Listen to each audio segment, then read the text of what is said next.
4 নম্বর প্রশ্ন। আমার প্রশ্ন হচ্ছে, কোনো ছেলে অথবা মেয়ে ভবিষ্যতে বিয়ে করতে চায় কিন্তু কোনো যোগ্য পাত্র বা পাত্রী মিলছে না। অবশ্যই মিলবে চেষ্টা করলে। আল্লাহ রাব্বুল আলামিন বলেছেন, ওয়াল্লাযীনা জাহাদু ফীনা লানাহদিয়ান্নাহুম সুবুলানা, যারা আমার উদ্দেশ্যে সর্বাত্মক প্রচেষ্টা চালাবে।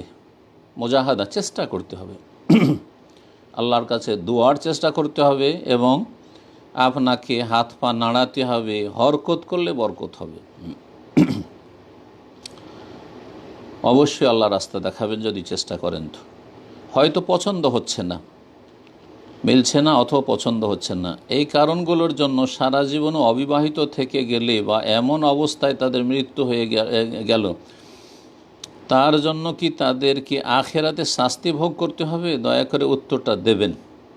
যদি বিবাহ না করার কারণে যুবক যুবতী, ছেলে মেয়ে বিবাহের বয়সে পৌঁছেছে আর বিবাহ করেনি, যার ফলে বিভিন্ন গুনাহে জড়িয়ে গেছে, যেই গুনাহগুলি থেকে বিবাহ করলে বেঁচে থাকতে পারত, তাহলে অবশ্যই গুনাহগার এবং আখেরাতে অবশ্যই শাস্তির যোগ্য বলে বিবেচিত হবে এবং আল্লাহর কাছে আসামের কাঠগড়ায় হাজির হইতে হবে যদি গুনাহে লিপ্ত হয় বিবাহ না করার কারণে।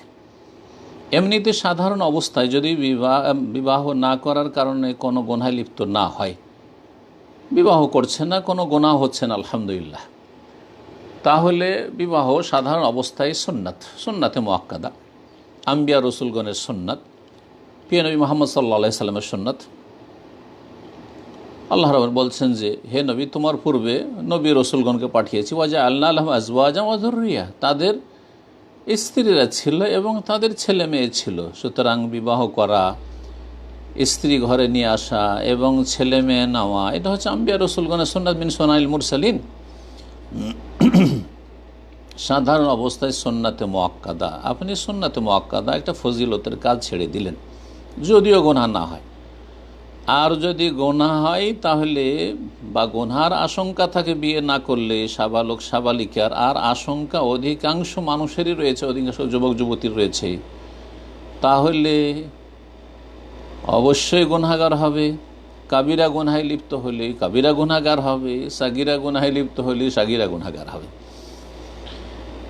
অনেক আইম্মায়ে কেরামগণ বিয়ে শাদী করেন। ইমাম শাইখুল ইসলাম ইবনে তাইমিয়া রাহমাতুল্লাহ আলাইহি বিবাহ শাদী করেননি, কারণ অধিকাংশ সময় তার জীবনটা কেটেছে জেলে আর দিনের দাওয়াতের কাজে, জিহাদ ফি সাবিলিল্লাহর কাজে, জবানের জিহাদ, কলমের জিহাদ, এমনকি ময়দানে জিহাদের জন্য জনগণকে তিনি উৎসাহিত করেছেন।